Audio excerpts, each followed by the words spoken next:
السلام عليكم. لا تنسوا الاعجاب بالفيديو والاشتراك في القناة تشجيعا لنا لنستمر بنشر المزيد ان شاء الله. شهري. السلام عليكم. وعليكم السلام. تفضل تايكواندو الفاصل الاشاري تاعك اليوم.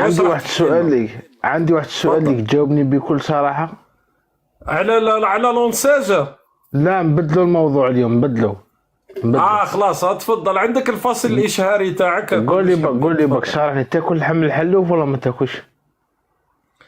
طلعت تسالني اذا ناكل لحم الحلوف. ايه جاوبني. كونك زرقاء. ولو كان يكون هذا شوقي بن زهره يضرب الحلوف صباح وعشي، واش راح يغير في حياتك هذا؟ واش دوك نقول لك راح يغير في حياتي؟ انا نسقسيك تايكواندو، شنقريحه ياكل لحم الحلوف ولا لا؟ شنقريحه كي عدت تسقسي شنقريحه ما ياكلش مسلم ويخاف ربي. وتبون ما ياكلش ياكل الجمل. كي عندنا نحكيو على السنة تايكواندو، كي عندنا نحكيو على الدين دركا. تبون علاش ما يروحش يصلي في الاعياد؟ لا ما يروح يصلي. انت رب تحاسبه. انت تحاسبني كينا على لحم الحلوف. انت الجزائري خويا نخمم على بالك اللي تبون. على بالك وشو هي الشروط تاع الترشح للرئاسه؟ على بالك انا سقسيتك انت لا تهضر لي على التبون. يسنى انا يسقسي مواطن. ما عنديش منصب انا تاع مسؤوليه، وما يسقسيش الرئيس اللي من شروط الترشح للرئاسه انه يكون يدين بالدين الاسلامي. نتفقوا نختلفوا معاها ما يهمش، بصح انت كي عدت نتايا دونك اسكو انا ناكل واش يهمك انت؟ كي مادام تقول تبون ما علاش تحاسبوا يا اخي؟ ربي يحاسبوا وانا انت تحاسبني. انا ماشي نحاسبك، انا غوثني راني ننهيك الصلاح، لانه على بالك شكون اللي ياكل لحم الحلوف على بالك كي يشرى يولي الديوث يرضى بكلش. تايكواندو حبينا نديرو معاك فاصل اشاري وليت تسب. معليش دوك ندورها فاصل اشاري. الدايوث كيما راك تقول. الدايوث هو الجنرال اللي راح لسويسرا في وقت الكوفيد وقالوا له ديجاج. الامين العام تاع وزاره الدفاع الوطني الجزائريه راح لسويسرا، قالوا له ديجاج. هذا دايوث ما عندوش غيره على الجيش الوطني الشعبي وعلى صورته امام العالم. قالوا له السرير. قالوا له السرير. اسكت تايكواندو اسكت علينا. قالوا له الوزير الامين العام لوزاره الدفاع اللي كان في سويسرا، قالوا له السرير هذاك، قالوا له نخليوه المواطن سويسري يمرض بالكوفيد، قالوا له انت ديجاج لبلادك روح تعالج. خلينا ندخلوا في الموفيد. ماشي شوقي بن زهره اللي ياكل ولا ما ياكلش. قال لك تبون يحاسبوا ربي، وشوقي بن زهره يحاسبوا تايكواندو هذا ويحاسبوا انصار النظام. والله روح انت وتفهم مع هذا.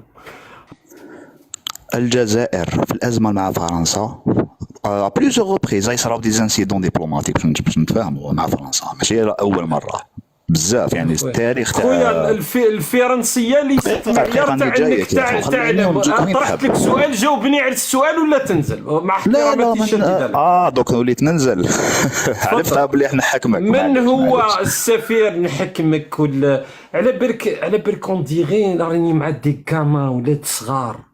على بالك المستوى تاع النضج الفكري منعدم. اني نحكمك، اني نقصفك، اني نقهرك، اني ما على باليش. على بالك عايشين في واحد لو موند تاع ستار وورز ولا ما على باليش؟ سي دي كامان. ما كاينش نضج فكري. ناس يتناقش يطلع يمرر مغالطه يحبني نبقى نتفرج فيه نقول له هي صح. الجزائر استدعت السفير وبخدته، وهذه كانت صفعه لفرنسا. لازمني نقول هكا ونسكت. يو تطلع تطير وتهبط ما تمررش مغالطه عندي. كي عندنا دركا في الاسلوب تاع التحدي. مرة أخرى السؤال، جاوبني على السؤال وتكمل المداخلة تاعك. من استدعى ومن استدعت الجزائر في القضية في الأزمة مع فرنسا؟ أعطينا برك المعلومة الصحيحة وتكمل، ولا ما عندكش أنا درك نعطيك المعلومة ونكملوا وتكمل كلامك براحتك. الجزائر استدعت السفير الجزائري وقعد منصب السفير الجزائر في باريس شاغر لمدة 8 أشهر. مالي نزيد لك حاجة دقيقة. علاش ما تقبلوش النقاش؟ علاش صح انا دالتيني نهضر علاش؟ ماشي دالتك ودالتي، راني راح نصحح القضية اللي قلتها. مالي استدعت السفير الجزائري في مالي ووبخته. الجزائر في أزمتها مع فرنسا لم تستدعي السفير الفرنسي لتوبيخه. تفضل درك كمل. الجزائر قطعت العلاقات الدبلوماسية مع إسبانيا وفرضت عليها عقوبات اقتصادية. لم تقطع العلاقات الدبلوماسية. أنت ما على بالكش أصلا بالأزمة، راك تيري برك. الجزائر أوقفت العمل باتفاقية الصداقة مع إسبانيا مرة أخرى. أنت سوا ديزون جاي تحاورني، أنا مانيش محضر نفسي، راني نعطيك المعلومة الصحيحة. أنت جاي تناقش في ماذا؟ مانيش نلعب على الليمو.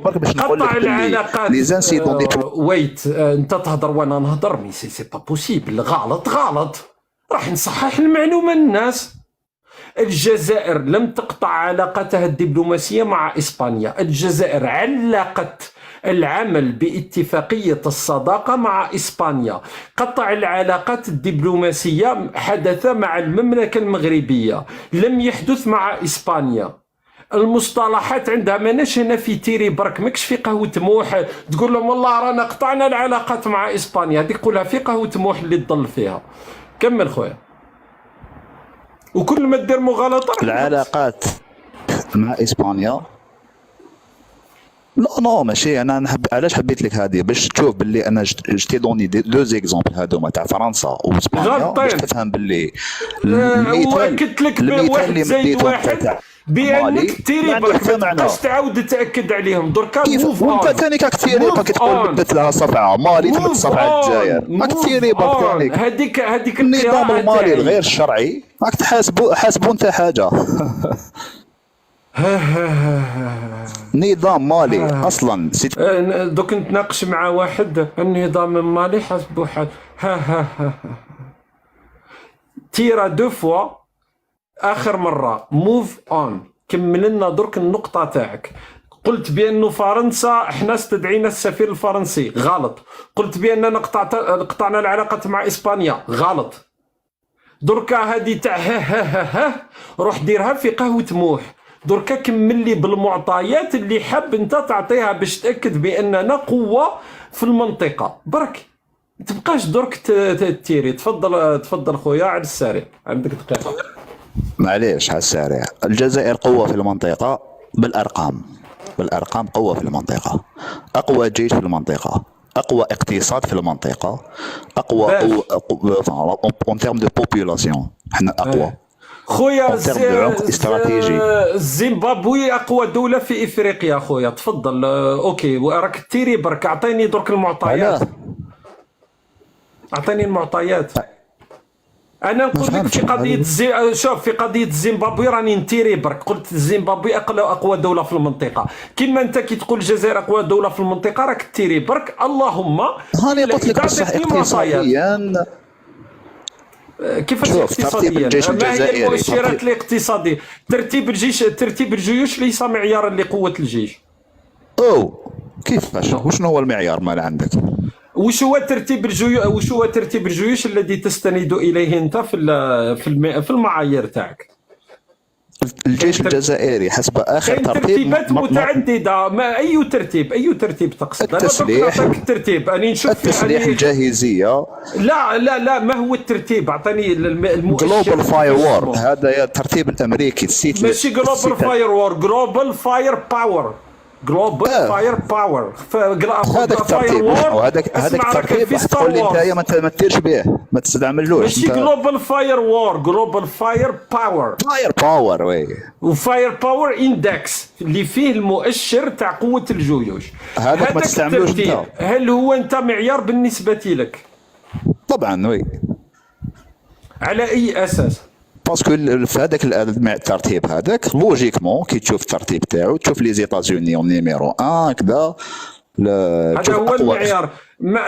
الى مدى يستند هو المؤشر هذا؟ وش هي المعايير التي ياخذها؟ سور بليزيور بلان، سور الجاهزيه الحربيه، لي كاباسيتي لوجيستيك. نو سي ادخل معايا دوكا نتحداك. ما كانش الجاهزيه. واش تقصد كاين الجاهزيه الحربيه؟ وش هو الجاهزيه الحربيه؟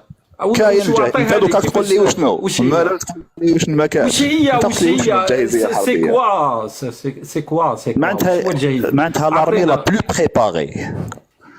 تسمى الجلوبال فاير باور، يقول لك ما هي الجيش الاكثر تحضيرا. لا هذيك بارمي سي بارمي، يقول لك شحال عندها الامكانيات، شحال عندها التعداد، شحال عندها كذا. ايه ترتيب باين واضح هو اللي يعمل به ترتيب الجيوش. اعطيني ترتيب واحد اخر انت تاعك. جاهزيه يحددها مختصون على اساس قراءه، وماهيش يعني ماهيش امر علمي. هي فقط عندك الجلوبال فاير باور سي كوا المؤشر تاع ترتيب الجيوش في العالم. المؤشر هذا يعطيك القوة العسكرية بالقياس مع التعداد، بالقياس مع الأسلحة المتوفرة، وكاين مؤشر يعطي قراءة على الجيش هذا. بصح ماهوش معيار، لأنه لو كان رحنا في الترتيب هذاك، لو كان كاين قضايا مثلا مثل لما صارت الأزمة بين أذربيجان وأرمينيا، لو كان عنده الحق، لو كان هذا ماهوش، هذا فقط مؤشر. وشنو هو المعيار؟ يؤخذ به خليني ما هو المعيار؟ يؤخذ به فقط من أجل أنه نعرفوا ما هو يعني الحجم تاع التعداد تاع الجيوش، عدد المقاتلات، عدد السفن الحربية، عدد المدافع ذاتية الحركة، الجاهزية الحربية. لو كان جات الجاهزية هي اللي تتكلم عليها، الجاهزية النظرية. لو كان العراق في الغزو الأمريكي، لو كان راهي امريكا لو كان راهي بقات سنوات وهي تحارب في العراق، الولايات المتحده الامريكيه دخلت في ظرف ثواني دون ان تطلق رصاصه واحده، في وقت انه الجيش هذاك الوقت كانوا الخبراء يقولون بانه الجيش الرابع في العالم. ما كانش. معليش نسالك سؤال، ما هو المعيار؟ هذا ماشي معيار، اعطيني المعيار.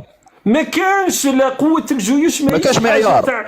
ماكش تلعب في هذاك وورد اوف تانكس ولا في كول اوف ديوتي، او ماهوش هذا هو المعيار. المعيار تاع الجاهزية مرتبط. ما انت تشوفي تو دونك هنا دينيغري لارمي الجيريان، او ماشي وين انت باين تقول لي ما كاش ماشي معيار. سي غراف يهضر بزاف في وقت انا نهضر.